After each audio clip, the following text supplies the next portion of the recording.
তাফসীর ইবনে কাসীরের মধ্যে আসছে আল্লাহ রাব্বুল আলামিন কিয়ামতের দিন সর্বশেষ যখন মানুষেরা দুটো ভাগে বিভক্ত হয়ে যাবে, হিসাব নিকাশ শেষ, একেবারে শেষ পর্যায়ে মানুষেরা দুটো ভাগে বিভক্ত হবে। আল্লাহ তাআলা বলেন ফারীকুন ফিল জান্নাতি ওয়া ফারীকুন ফিস সাঈর। আল্লাহ তাআলা বলেন একটা দল হবে জান্নাতি আর একটা দল হবে জাহান্নামী। জান্নাতীরা জান্নাতে চলে যাবে, জাহান্নামীরা জাহান্নামে চলে যাবে। জান্নাতীরা জান্নাতে যাওয়ার আগ পর্যন্ত তারা চিন্তিত থাকবে, পেরেশান থাকবে, ভীত থাকবে। কারণ কিয়ামতের ময়দান প্রত্যেকেই প্রত্যেকের অবস্থা নিয়ে চিন্তিত থাকবে। কিয়ামতের ময়দানের পরিস্থিতির সম্যক বর্ণনা আল্লাহ তাআলা কোরআনুল কারীমের সূরা আবাসার মধ্যে আমাদেরকে জানিয়ে দেন। আল্লাহ তাআলা বলেন কিয়ামতের দিন মানুষের অবস্থা কেমন হবে। আল্লাহ তাআলা বলতেছেন ইয়াউমা ইয়াফিরুল মারউ মিন আখিহি ওয়া উম্মিহি ওয়া আবিহি ওয়া সাহিবাতিহি ওয়া বানিহি লিকুল্লি ইমরিইন মিনহুম ইয়াউমাইযিন শা'নুন ইউগনিহি। আল্লাহ তাআলা বলেন কিয়ামতের দিন ভাই ভাইয়ের থেকে পলায়ন করবে, পিতামাতা থেকে মানুষেরা পলায়ন করবে, কলিজার টুকরা সন্তান স্ত্রীদের থেকে তারা পলায়ন করবে। কিয়ামতের ময়দানে প্রত্যেকটা মানুষ নিজের ব্যাপারে এতটা চিন্তিত ভীত থাকবে, সে এই কামনা করবে না কোনো আপনজন পরিচিত জনের সাথে তার দেখা হয়ে যাক। ঘটনাক্রমে যদি কারো সাথে দেখাও হয়ে যায় সে তার পরিচয়কে অস্বীকার করবে। শুধু তাই না, কিয়ামতের দিন যেই মা সন্তানকে 10 মাস গর্ভে ধারণ করেছেন, নিঃস্বার্থভাবে 2 বছর দুধ পান করিয়েছে, সেই মাও তার সন্তানকে সেই দিন অস্বীকার করবে। বলবে তোমাকে আমি চিনি না, আমার দুনিয়ায় কোনো সন্তান ছিল না, আমি চিনি না তোমারে। কিয়ামতের ময়দানে চিন্তিত, কিন্তু জান্নাতে গেলে কোনো চিন্তা আছে নাকি? কারণ জান্নাতে হলো সালাম সালাম, শান্তি আর শান্তি, জান্নাতে কোনো চিন্তা নাই। সেই জন্য জান্নাতি যখন জান্নাতে যাবে, জান্নাতে যাবার পর দুনিয়ার মধ্যে তার সাথে যাদের পরিচয় ছিল, সে যাদেরকে চিনত সবাইকে সে জান্নাতে গিয়ে খুঁজতে থাকবে। মা বাবাকে খুঁজবে, বন্ধু বান্ধব খুঁজবে, আত্মীয় স্বজন খুঁজবে, দুনিয়া একসাথে চলাফেরা যারা করতো সবাইকে খুঁজবে। বলেন তো, খুঁজবে সবাইকে, কিন্তু সবাইকে জান্নাতে পাবে নাকি? কারণ সবাই তো জান্নাতে যেতে পারে নাই। এইবার তাফসীরে ইবনে কাসীরের মধ্যে আসছে আল্লাহ তাআলা জান্নাতি আর জাহান্নামীদের মধ্যে দেখা এবং কথাবার্তার ব্যবস্থা আল্লাহ করে দিবে। তারা উভয় পক্ষকে দেখবে। আল্লাহ রাব্বুল আলামিন জানায় দেন কুল্লু নাফসিন বিমা কাসাবাত রাহিনা ইল্লা আসহাবাল ইয়ামিন। মানুষ তার কর্মের নিকটে দায়বদ্ধ। এখানে উদ্দেশ্য হলো পাপী যারা, তাদের পাপের কারণে তারা জাহান্নামের শাস্তি ভোগ করবে। ইল্লা আসহাবাল ইয়ামিন, তবে যারা ডান হাতে আমলনামা প্রাপ্ত তারা শাস্তি ভোগ করবে না, বরং তারা জান্নাতে থাকবে। আল্লাহ তাআলা বলেন ফি জান্নাতি ইয়াতাসাআলুনা আনিল মুজরিমিনা মা সালাকাকুম ফি সাকার। জান্নাতি যখন দেখবে জাহান্নামে তার বন্ধু, দুনিয়ায় একসাথে হয়তো খেলাধুলা করতো, একই স্কুলে পড়তো, একই ভার্সিটির মধ্যে পড়তো, একসাথে জীবনের অনেক সময় তারা অতিবাহিত করেছে, কিন্তু সেই জানে জিগার কলিজার বন্ধু জাহান্নামের আগুনের মধ্যে পড়তেছে। জান্নাতি যখন এই দৃশ্য দেখবে, সে আল্লাহ তাআলার দরবারে কৃতজ্ঞতার মাত্রা বাড়িয়ে দিবে।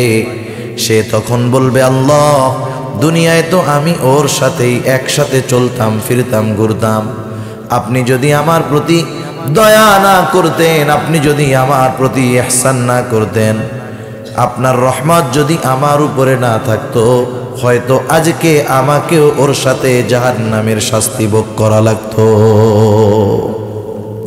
সে আল্লাহ তাআলার কৃতজ্ঞতার মাত্রা আরো বাড়িয়ে দিবে। আবার জাহান্নামী যখন তার জান্নাতি বন্ধুকে দেখবে, দেখার পরে তার মধ্যে আফসোস হবে। হয়তো দুনিয়ায় আপনাদের অঞ্চলেও এরকম আছে, যেহেতু এই মাহফিলের সাথে যুবকেরা একটু সম্পৃক্ততা বেশি, দুনিয়ায় একসাথে যুবক বন্ধু চলাফেরা করে, একসাথেই থাকে, একসাথেই লেখাপড়া করে, কিন্তু দুইজনের মধ্যে একটু তফাৎ আছে। তফাৎটা অনেক বেশি নয়। একই সাথে মাঠে খেলতেছে, আজানের সময় হলো, নামাজ আজান দেওয়া হলো, নামাজের সময় হয়ে গেল। এক বন্ধু বলে, বন্ধু নামাজের সময় হয়ে গেছে, সব কিছু বাদ, আগে হলো নামাজ, চলো নামাজ পড়ে আসি। এক বন্ধু নামাজে চলে যায়, আর এক বন্ধু বলে, যা বুড়া কালে পড়মনে, তাই না? আন্না কি বলে, প্যান্ট আমার পাক নাই, প্যান্ট কি নাই, পাক নাই। মুসলমান কখনো অপবিত্র পোশাকে থাকতে পারে না। বন্ধু নামাজে গেল, সে যায় নাই। সব বন্ধু খারাপ কাজের দিকে যায়, গানের আয়োজন করতে চায়। ও বলে, না বন্ধু, এই কাজে আমি তোমাদের সাথে নাই। তার মানে একসাথে থাকতো ঠিক, কিন্তু কিছু কিছু বিষয়ে তাদের থেকে আলাদা থাকতো।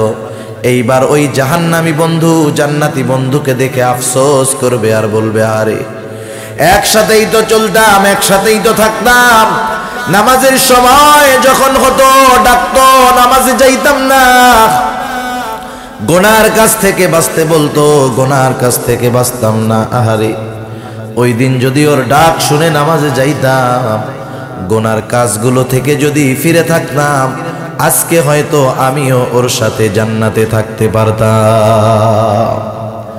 আফসোস মানুষের কষ্ট বাড়িয়ে দেয়, আফসোস মানুষের কষ্ট বাড়ায় দেয়। কেমনে আমি বুঝাই আপনাদের। মনে করেন মাছ মারতে গেছেন এক জায়গায়, আশেপাশে নদী টদী আসেনি, মনে করেন মাছ মারতে গেছেন, মাছ সকাল 6টা থেকে দুপুর 12টা পর্যন্ত মেহনত করতেছেন, কিন্তু একটা মাছও পান নাই। কষ্ট হয়েছে কি হয় নাই? চলে আসবেন আসবেন ভাব, এই মুহূর্তে বড় 15 কেজির একটা একেবারে রুই মাছ হাতের মধ্যে পড়ছে। এই মাছ পেয়ে খুশি না বেজার? এই 6 ঘন্টার কষ্টের কথা মনে আছে? নাই। এইবার খুশির ঠেলায় বেশি লাফালাফি করতে গিয়া মাছ হাত থেকে ছুটে আবার পানির মধ্যে চলে গেছে। এবার কি বলবেন? আরে এখন কোন 6 ঘন্টা মাছ না পেয়ে যেই কষ্ট, হাত থেকে ধরা পড়ার পরে ছুটে যাওয়ার পরে কষ্ট বেশি না কম? যদি 16 বছর বয়সে ওই ঘটনাটা ঘইটা থাকে, আল্লাহ যদি বাঁচায় রাখে 80 বছর বয়সে, ওই জায়গায় যখন যাবেন, নাতি পোতা যদি সাথে থাকে, আপনি কি বলবেন? আহারে নাতি, এই জায়গায় তো সেই জায়গা, 15 কেজি ওজনের রুই মাছ একটা হাতে বাঁধলো রে, একটু লেগে ছুটে গেছে। দেখেন 6 ঘন্টা মাছ মারছেন, পান নাই, এ কথা আপনি কাউকে বলবেন না, কিন্তু হাতের থেকে একটুর জন্য হাত ফসকে মাছটা বের হয়ে গেল। 50 বছর পরেও যদি হায়াত থাকে, এই কথা মনে থাকবে আর আফসোস হবে, ঠিক কিনা বলেন? ওই জাহান্নামী আফসোস করবে, আফসোসের কারণে তার কষ্টের তীব্রতা বেড়ে যাবে। এখন জান্নাতি বন্ধুদের জানতে মন চায়, কেন আমার দুনিয়ার এই বন্ধুরা জাহান্নামে গেল? আল্লাহ তাআলা কথাবার্তার ব্যবস্থা করে দিবে। এইবার জান্নাতীরা ওই মুজরিম পাপী জাহান্নামীদেরকে জিজ্ঞাসা করবে, মা সালাকাকুম ফি সাকার, কোন জিনিস তোমাদেরকে জাহান্নামে আনলো? এইবার জাহান্নামীরা তাদের জাহান্নামে আসার 4টি কারণ বলবে। কয়টা কারণ? এই 4 কারণের কোনো কারণ যদি আমাদের মধ্যে থাকে, আমরা রাখবো না বাইর করে ফেলবো? কারণ এটা জাহান্নামে যাওয়ার, জাহান্নামীদের কাজ, এগুলো আমরা বের করে ফেলবো। 1 নাম্বার, জাহান্নামীরা বলবে, ক্বালু লাম নাকু মিনাল মুসাল্লিন। জাহান্নামীরা 1 নম্বরে বলবে, আমরা মুসল্লি ছিলাম না। মুসল্লি, মুসল্লি কাকে বলে? সপ্তাহে 1 দিন মসজিদে গিয়ে হাজিরা দিলে সে মুসল্লি নয়। কিন্তু মুসল্লি হলো সে যার হৃদয়, যার অন্তর সর্বদা মসজিদের সাথে থাকে। কেন এই কথা বললাম? হাদিসের মধ্যে আসছে রাসূল আকরাম সাল্লাল্লাহু আলাইহি ওয়াসাল্লাম বলেন, কিয়ামতের দিন সূর্যটা মানুষের একেবারে নিকটে থাকবে। এখন সূর্য আমাদের থেকে 9,30,00,000 মাইল দূরে। সূর্যের যেই দিকটা কম গরম সেই দিকটা পৃথিবীবাসীর দিকে দেওয়া। বিজ্ঞান বলে সূর্যের আলো সরাসরি পৃথিবীর বুকে আসে এমনটা নয়, বরং সূর্যের আলো পৃথিবীতে আসার আগে ফিল্টারিং হয়, ছাঁকা হয়। সূর্যের আলো যত ক্ষতিকারক বেগুনি রশ্মি আছে সবগুলাকে ছেকে আল্লাহ তাআলা যখন সূর্যের আলোকে দুনিয়ায় পাঠান, ওই সূর্যের আলোটা আমাদের জন্য ভিটামিন ডি হয়ে যায়। এত প্রসেসের পরে যখন ওই সূর্যের আলো দুনিয়ার মধ্যে আসে, এখন তো ঠান্ডার সময়, গরমের সময় কি কষ্ট হয় না? মরুভূমির মধ্যে কষ্ট আরো বেশি না কম? বালুর মধ্যে সূর্যের আলো পড়ে কত ভিডিওতে দেখছি, প্রবাসী ভাইয়েরা ভিডিও পাঠায়, কত কষ্ট তাদের, অকল্পনীয় বিষয়। তাওয়া বা ফ্রাই প্যান শুধুমাত্র বালুর উপরে দিয়ে রাখছে 2-3 মিনিট, এরপরে তেল দিয়েছে, ওর মধ্যে ডিম ছেড়ে দিয়েছে, ডিম ভাজা কমপ্লিট। কি পরিমাণ গরম হয় বালু চিন্তা করেন। দূরত্ব কত দূর? 9,30,00,000 মাইল। সূর্যের আলোটা সরাসরি আসে না, ছাকনি দিয়া টিয়া এরপরে পাঠানো হয় সাইকা টাইকা। আর কিয়ামতের দিন একেবারে কাছাকাছি থাকবে সূর্য। সূর্যের উত্তপ্ত দিকটা হাসরবাসীর দিকে দেওয়া থাকবে। কেমন গরম হবে একটু চিন্তা করে দেখেন। নবীজি বলেন ওই দিন কোথাও কোনো ছায়া থাকবে না আল্লাহর আরশের ছায়া ছাড়া। রাসূলুল্লাহ সাল্লাল্লাহু আলাইহি ওয়াসাল্লাম বলেন ওই দিন আল্লাহর আরশের ছায়ায় 7 শ্রেণীর মানুষ স্থান পাবে। এর মধ্যে এক শ্রেণীর মানুষ হলো, নবীজি বলেন, রাজুলুন কলবুহু মুআল্লাকুন বিল মসজিদ।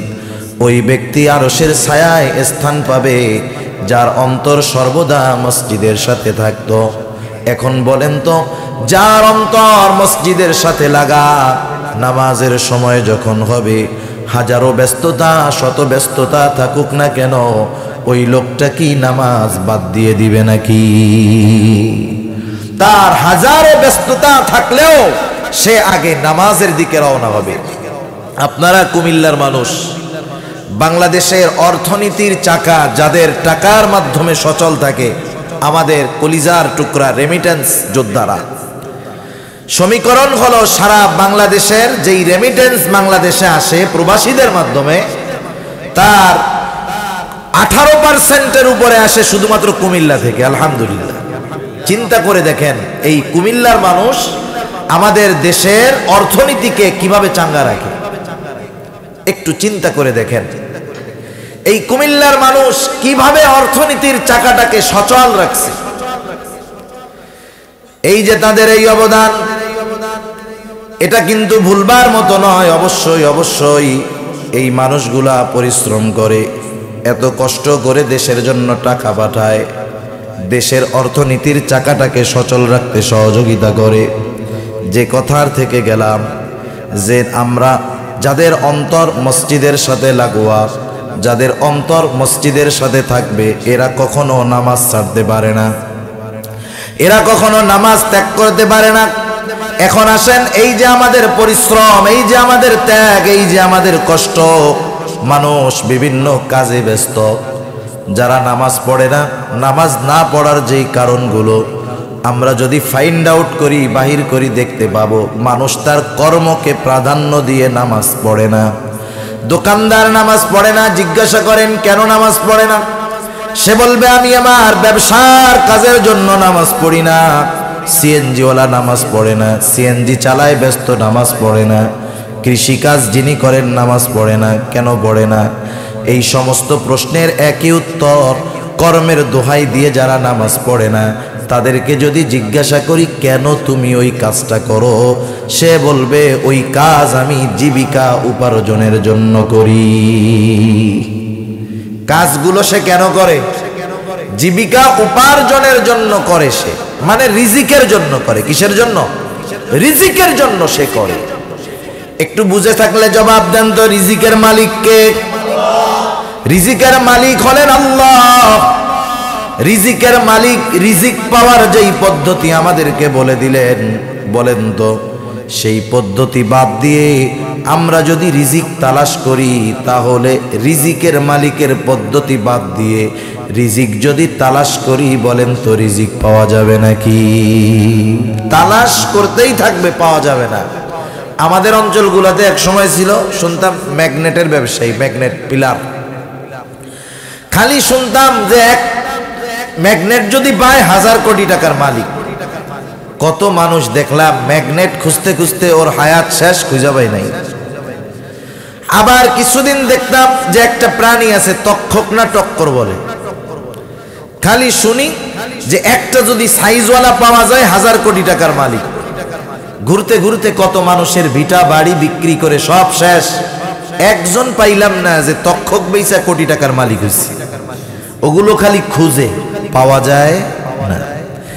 সেজন্য আমরা যদি রিজিক পেতে চাই, রিজিকের মালিকের ফর্মুলা আমাদেরকে শুনতে হবে। রিজিকের মালিক কি বললেন?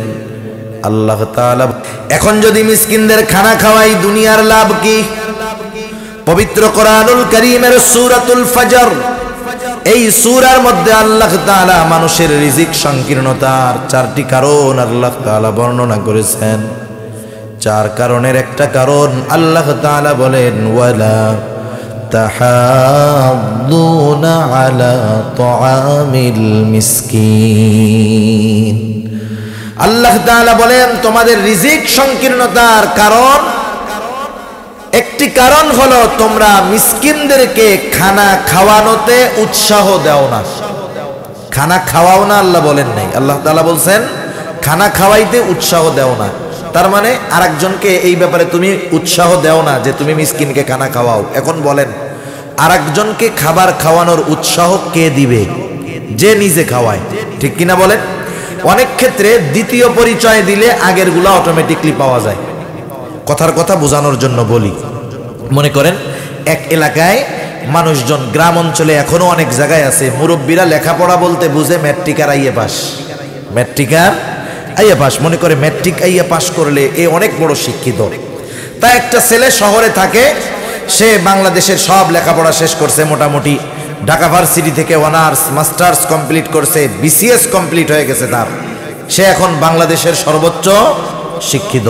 ওই গ্রামে আর ওই রকম উচ্চ শিক্ষিত লোক নাই। এখন গ্রামের মানুষ বলা বলি করতেছে আমাদের গ্রাম থেকে একজন বিসিএস ক্যাডার হয়েছে। ওই ছেলেটা বাড়িতে আসছে, সবাই তারে দেখতে গেছে। ওই যে মুরব্বী, উনিও গেছে। মুরব্বী তো বুঝে যে ম্যাট্রিক আইএ পাস যে করে সে হলো বড় শিক্ষিত।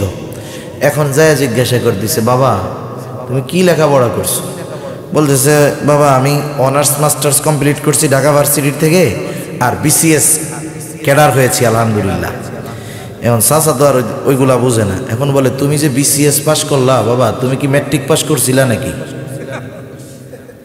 এখন বলেন তো, ম্যাট্রিক পাস যদি না করতে পারে ওই পর্যন্ত যাওয়ার কোনো সুযোগ আছে? সেজন্য যে বলল যে আমি বিসিএস ক্যাডার, অথবা যে বলল আমি মাস্টার্স কমপ্লিট করছি, তার মানে আগের গুলা তার মধ্যে আছে। সেই জন্য যে মানুষকে উৎসাহ দেয় যে মিসকিনদের খানা দাও, সে নিজে দেয় বিধায় অপরকে দেয়।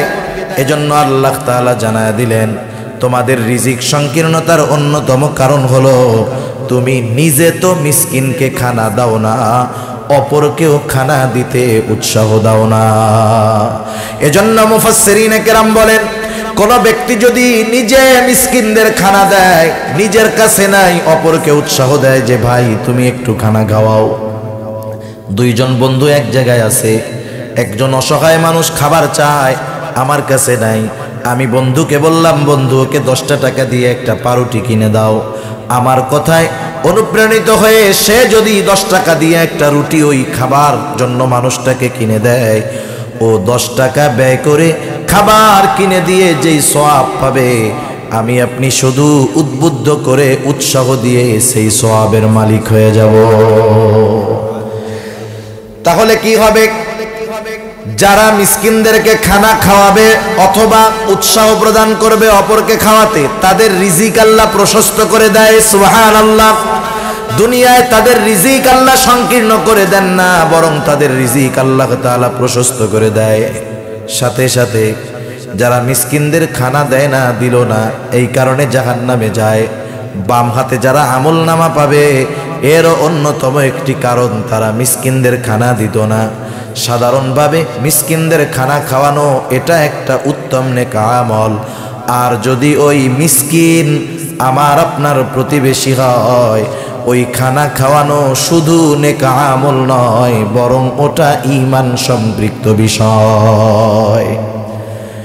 আমি আপনি পেট ভরে খাইতেছি, খাওয়ানোর অভাব নাই, আমার প্রতিবেশী অভুক্ত, না খেয়ে তার দিন কাটতেছে।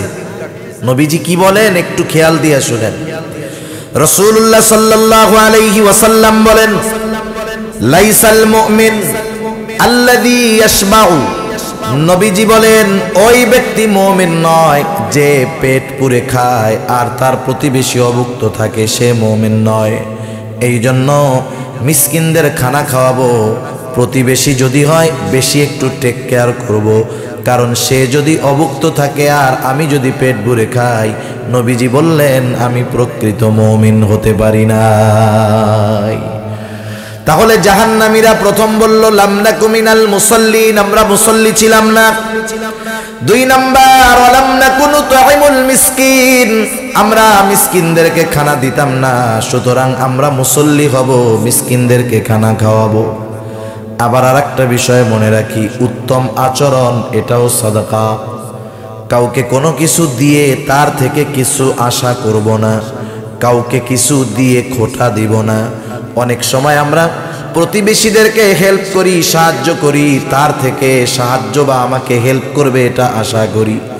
অনেক সময় সে যদি আমাকে সাহায্য না করে, আমি ওই যে তাকে খাবার দিয়েছিলাম, পোশাক দিয়েছিলাম, এটার খোটা দেই। আছে না নাই? হ্যাঁ রে, এই কাজটা করে দিলি না, সেই দিন তোর এরকম একটা দামি জ্যাকেট দিলাম, আমার ভাই সৌদির থেকে পাঠাইছিল, কিনতে গেলে 15,000 টাকা লাগতো, দিলাম। নবীজি বলেন যারা খোটা দেয় তাদের অভ্যাস কেমন? দান করে যারা খোটা দেয় তাদের অভ্যাস কেমন? কুকুরের একটা বদ খাসলাত আছে। নবীজি হাদিসের মধ্যে বলছেন কুকুরের অভ্যাস হইলো ও যখন খাবার হজম করতে পারে না উগরায় ফেলে, বমি করে, বমি করে ওইটা আবার একটু পরে কি করে কন্যা খায় খায়। যারা দান করে খোটা দেয় তারা যে স্বভাব, ওই কুকুরের স্বভাবের মতো। সেজন্য আমরা কাউকে যখন কোনো কিছু দিয়ে দিব, তার থেকে কোনো প্রতিদান আশা করব না, খোটাও তাকে দিব না কখনো, এটা খারাপ কাজ। অনেক সময় অনেকের কাছে মানুষ সাহায্যের জন্য আসে, বিরক্তি ভরা চেহারা নিয়ে 50 টাকা দিয়ে বলে ধর এটা নিয়ে যা, তোদের জ্বালায় আর বাঁচলাম না, ভালো লাগে না, সর।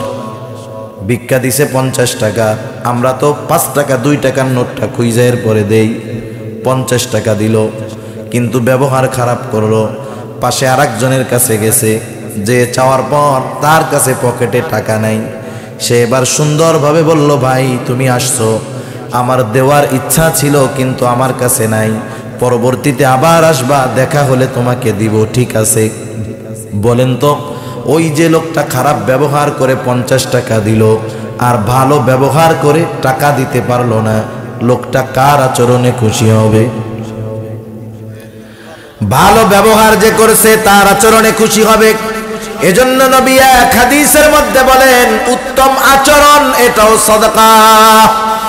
আমরা যদি কাউকে কোনো কিছু না দিতে পারি, উৎসাহ দিব এমন লোকও নাই, কমপক্ষে মিষ্টি কথার দ্বারা তাকে ফিরাইয়া দিব, এতটুকু টেন্ডেন্সি আমাদের মধ্যে থাকার দরকার আছে। নাইলে বুঝতে হবে আমার থেকে মনুষ্যত্ব বিদায় নিয়ে চলে গেছে। জাহান্নামীরা তাদের জাহান্নামে যাওয়ার তৃতীয় কারণ বলবে, ওয়া কুন্না নাখুযু মা'আল খায়িদিন, অনর্থক মজলিসে যারা লিপ্ত থাকতো আমরাও তাদের সাথে ওই মজলিসগুলার মধ্যে লিপ্ত থাকতাম। রাগ হয়েন না কথায়, আমাদের অঞ্চলগুলায় আমরা দেখেছি প্রত্যেকটা চায়ের দোকান হলো একটা অনর্থক মজলিসের জায়গা।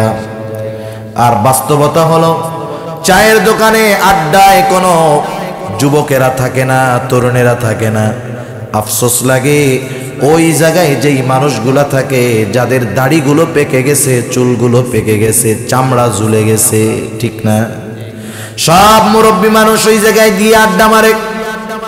যেই দোকানের টেলিভিশনটা বড়, যেই দোকানে বসার জায়গাটা ভালো, ওই দোকানে আমার মুরব্বী বাবারা, দাদারা তাদের আড্ডাটাও জমে। শীতের দিন জোহরের পরে দুপুরের খাবার খেয়ে চাদরটা নিয়ে বের হয়, আর রাত 10টার সময় বাসায় ফিরে। যদি জিজ্ঞাসা করা হয় এত সময় বাজারে কি করছেন, বলে চায়ের দোকানে বসেছিলাম। কেন? বলে সময় কাটে না। কি কাটে না? সময় কাটে না, এই জন্য টাইম কাটানোর জন্য যাই প্রতিদিন। ওই মুরব্বীরে যদি বলা হয় যে এত সময় আপনার এক কাজ করেন, এই যে ইস্তেমা চলতেছে চলে যান, ওইখান থেকে 3 চিল্লায় চলে যাইয়েন, 120 দিনের জন্য আপনি মানুষের সাথে দিন প্রচারে বের হয়ে যাইয়েন। উনি কি বলবে জানেন? আরে বেটা তুমি তো বুঝো না, আমার যেই ব্যস্ততা, আমার মতো ব্যস্ততা যদি শেখ হাসিনার থাকতো পাগল হয়ে যেত। মানে তখন ওনার মতো দুনিয়ায় আর কেউ ব্যস্ত নাই, অথচ 8-9 ঘন্টা এক দোকানে বসে, চায়ের দোকানে বসে উনি টাইম পাস করতেছে। আফসোস, মসজিদের সাথে চায়ের দোকান, মসজিদ মার্কেটে চায়ের দোকান, লম্বা দাড়ি আছে, পেকে গেছে, চুল পেকে গেছে। মসজিদ 1 কদম 3 কদম ফালাইলেই মসজিদ। আল্লাহর বান্দা মসজিদে ঢুকতে পারে না। এর চাইতে বদনসিব আর কিছু হতে পারে? বলে। এই যে অনর্থক মজলিসগুলো, এই মজলিসগুলোর মধ্যে না আছে দুনিয়ার উপকার, না আছে আখিরাতের উপকার। এজন্য আশরাফ আলী থানভী রহমাতুল্লাহি আলাইহি বলতেন, শোনো তোমরা এমন মজলিস থেকে বেঁচে থাকো যেই মজলিসে না দুনিয়ার উপকার আছে, না আখিরাতের উপকার আছে। চায়ের দোকানগুলোর মধ্যে দুনিয়ার সবচাইতে বড় বড় বিশেষজ্ঞগুলা থাকে। সেই যুদ্ধ হইতেছে রাশিয়া আর ইউক্রেন, এই জায়গায় বসে চার দোকানে চা খায়, বিড়ি টানে, আর কি কয় জানেন? কয় হায় রে, ইউক্রেন যদি ওই পুতিন যদি এই কাজটা করতো তাহলে যুদ্ধ 3 দিনে শেষ। আর একজন কয় ওই জেলেনস্কি যুদ্ধই বোঝে না, আমি হইলে পুতিন 6 দিনেই শেষ। মানে বাংলাদেশের চায়ের দোকানে বৈশা উনি ইউক্রেন রাশিয়ার যুদ্ধ খতম করে দিতেছে। বিশেষজ্ঞর অভাব নাই, ডাক্তারের অভাব নাই, উকিলের অভাব নাই। ওই মজলিসগুলোর মধ্যে অধিকাংশ ক্ষেত্রে কথাবার্তা হয় গীবত আর অপবাদের কথা, ঠিক কিনা বলে? কে মন্দ, কে ভালো, কে কোনটা করছে। আবার কইলে কি কয় জানেন? ওর মধ্যে দোষ আছে বলেই তো কইছে। আপনি আছে বলেই তো গীবত হইছে, নাইলে তো অপবাদ হইতো, ঠিক কিনা বলেন? গীবত কত জঘন্য। এই মজলিসগুলোয় অধিকাংশ ক্ষেত্রে গীবত হয়, এজন্য বলতেছি আর কি। এক হাদিসের মধ্যে আসছে আল গীবাতু আশাদ্দু মিনাজ জিনা, গীবত জিনার চাইতেও জঘন্য এক পাপ। আল্লাহ তাআলা বলেন ওয়ালা ইয়াগতাব বা'দুকুম বা'দা আইয়ুহিব্বু আহাদুকুম আন ইয়াকুলা লাহমা আখিহি মাইতান ফাকারিহতুমু। আল্লাহ তাআলা বলেন তোমরা একে অপরের গীবত কইরো না। তোমরা কি এটা পছন্দ করো যে মৃত ভাইয়ের গোশত খাবা? আল্লাহ তাআলা বলেন ফাকারিহতুমু, তোমরা সেটা অপছন্দ করো, অথচ তোমরা গীবত করো, এর দ্বারা মৃত ভাইয়ের গোশত তোমরা খাও। নাউযুবিল্লাহ। সেজন্য এই ধরনের মজলিস থেকে বাঁচবো। এগুলা আমাদের পাপের বোঝা হওয়ার কারণ হবে। আপনার সময় আছে, এই যে হাফেজিয়া মাদ্রাসা আছে, আপনি মাদ্রাসায় গিয়ে বসেন, নুরানি মাদ্রাসায় গিয়ে বসেন, মসজিদে গিয়ে ইমামের সাথে সময় দেন। কোরআন পড়তে পারেন না, কোরআন পড়াটা শিখেন। সারা জীবন সূরা ফাতিহা পড়ছেন নামাজের মধ্যে, অনেক মুসল্লি আছে সূরা ফাতিহার অর্থও পারে না, আছে না নাই? একটু সূরা ফাতিহার অর্থগুলো শিখেন, অর্থ বুঝে বুঝে নামাজে পড়েন। যেই 4-5টা সূরা নামাজের জন্য মুখস্থ করেছেন, ওইগুলার অর্থ, ব্যাখ্যা, তাফসীর পড়েন, দেখবেন পয়টা মজা পাবেন নামাজের মধ্যে। আপনি নামাজের মধ্যে যেই তাসবিহ তাহলিলগুলো পাঠ করেন, অধিকাংশ মুসল্লির কাছে খোঁজ নেন, একটাও অর্থ জানে না, ঠিক কিনা বলেন? এত টাইম আপনার, কিন্তু এগুলা শিখতে পারলেন না, কি জবাব দিব আল্লাহ তাআলার কাছে? এজন্য আত্ম উপলব্ধি আনেন, আত্মজিজ্ঞাসার অভ্যস্ত হন যে আমি আমার মাকসাদ কি, কোন কারণে আমি দুনিয়ায় আসছি, দুনিয়ার কোন কাজটা আমার সবচাইতে দামি। মনে করেন একটা উদাহরণ দেই বোঝানোর জন্য। আমার জীবনের সবচাইতে গুরুত্বপূর্ণ কাজ কোনটা, আপনাদের জীবনের কোনটা, এটা আমরা কি কেউ বুঝতে পারি? বুঝতে পারি না। করি কি, বুঝি কি, করি কি? এখন কোন কাজটা সবচাইতে দামি? যেই যুবক মনে করেন মোবাইল 16-17 ঘন্টা টিপে, ওই যুবক, অথবা যারা ওই যে 8-9 ঘন্টা চায়ের দোকানে আড্ডা দেয়, মানুষকে তো মরতে হবে, মরতে হবে কি হবে না? কেউ যদি সুনিশ্চিত হতে পারে এই সময় থেকে 3 ঘন্টা পরে তার মৃত্যু হবে, কথার কথা সুনিশ্চিত হলো এই সময় থেকে 3 ঘন্টা পরে তার মৃত্যু হবে, বলেন তো কি করবেন আপনারা? আমরা কি করব? যুবক চিন্তা করবে 3 ঘন্টা পর তো মরে যাবো, তাহলে ফেসবুকে একটু বন্ধুদের সাথে চ্যাটিং করি, করবে? চায়ের দোকানওয়ালা চিন্তা করবে, ওই আড্ডাবাজ চিন্তা করবে যে 3 ঘন্টা পর তো মরে যাবো, চায়ের দোকানে আর একটু আড্ডা দেই, এটা করবে? কি করবে বলেন তো? তাওবা করবে আগে খাস কইরা, এরপরে আল্লাহর কাছে মাপ চাবে, কান্নাকাটি শুরু করবে, খালেস তাওবা করবে। তাহলে মনে রাখেন, আপনি যখন এই চিন্তা আনবেন, এই ফিল আনবেন, 3 ঘন্টা পরে যদি আমি মারা যাই, এ বিষয়ে যদি আমি নিশ্চিত হই কোন কাজগুলো আমি করতাম, মনে করবেন ওই কাজগুলাই হলো জীবনের সবচাইতে গুরুত্বপূর্ণ কাজ। সেজন্য সময় থাকতে সময়ের মূল্যায়ন করি, অনর্থক মজলিসে বসে নিজেকে জাহান্নামীদের তালিকায় না ঢুকায় দেই। আল্লাহ বুঝবার তৌফিক দান করুক। 4 নাম্বার, জাহান্নামীরা জাহান্নামে যাওয়ার কারণ বলবে, ওয়া কুন্না নুকাযযিবু বিয়াউমিদ্দিন, আমরা কিয়ামতের দিবসকে অস্বীকার করতাম। প্রথম 3টা বিষয় যদি কারো মধ্যে থাকে, নামাজ পড়ে নাই, মিসকিনদেরকে খানা দেয় নাই, অনর্থক মজলিসের মধ্যে বসছে, কিন্তু ঈমান নিয়ে মরতে পারলো, সেই ব্যক্তি ঈমানের কারণে শাস্তি ভোগ করে একটা সময় সে জান্নাতে যাবে। কিন্তু কেউ যদি পরকালকে, আখিরাতকে অস্বীকার করে, সে বেঈমান, তার ঠিকানা হবে চিরস্থায়ীভাবে জাহান্নাম। কারণ হাদিসের মধ্যে আসছে ঈমানের ভিত্তি হলো 6টা। ছোটবেলায় আমরা যখন মক্তবে পড়েছি, এখন তো অনেক জায়গায় মক্তব নাই। আপনাদের এলাকায় আছে মক্তব? মক্তবগুলো তাজা রাখতে হবে। আমরা দ্বীনের মৌলিক বিষয়গুলো এই সকালের মক্তব থেকে শিখেছি, আদব লেহাজ ওস্তাদদের কাছ থেকে এই সকালের মক্তব থেকে শিখছি। মক্তব যখন ছুটি হতো, ছুটির আগে সবাইকে একসাথে বসায়া পড়ানো হতো। যেগুলো পড়ানো হতো তার মধ্যে একটা ছিল, পড়তাম আমরা, আমানতু বিল্লাহ ওয়া মালাইকাতিহি ওয়া কুতুবিহি ওয়া রুসুলিহি ওয়াল ইয়াউমিল আখিরি ওয়াল কদরি খাইরিহি ওয়া শাররিহি মিনাল্লাহি তাআলা ওয়াল বা'সি বা'দাল মাউত। এগুলো আমরা পড়ছি। এখানে 7টি বাক্য আছে, 7টি বাক্য। 5 নম্বরটা হলো ওয়াল ইয়াউমিল আখিরি, 7 নম্বরটা হলো ওয়াল বা'সি বা'দাল মাউত, 5 নম্বর হলো আখিরাতের উপরে ঈমান আনলাম, ওয়াল বা'সি বা'দাল মাউত 7 নম্বর মৃত্যুর পরে পুনরায় পুনরুজ্জীবিত হওয়ার উপরে ঈমান আনলাম। এই 5 আর 7 এই 2টা হলো 2 in 1, একের মধ্যে 2, এই হিসাবে মোট 6টা। আখিরাতের প্রতি বিশ্বাস রাখা, এক কথায় মৃত্যু থেকে নিয়ে এরপরে যা কিছু আছে সব আখিরাত। মনে করেন আমি এই মুহূর্তে মারা গেলাম, আমার আখিরাত স্টার্ট হয়ে গেছে, শুরু হয়ে গেছে। মৃত্যু থেকে নিয়ে এরপরে যা কিছু আছে সব কিছু আখিরাত, সব কিছুর উপরেই ঈমান আনতে হবে। আখিরাতের কোন একটি বিষয়কে যদি কেউ অস্বীকার করে সে বেঈমান, কোনো সন্দেহ নেই। আখিরাতের বিশ্বাস মানুষকে আসল মানুষে পরিণত করে। কারণ আখিরাতের বিশ্বাস যার মধ্যে যত বেশি, জবাবদিহিতার ভয় তার তত বেশি। কারণ সে চিন্তা করবে দুনিয়ার কর্মের প্রতিদান আমাকে দেওয়া হবে আখিরাতে। জবাবদিহিতা, এটা আমাদের বহুল প্রচলিত একটি শব্দ।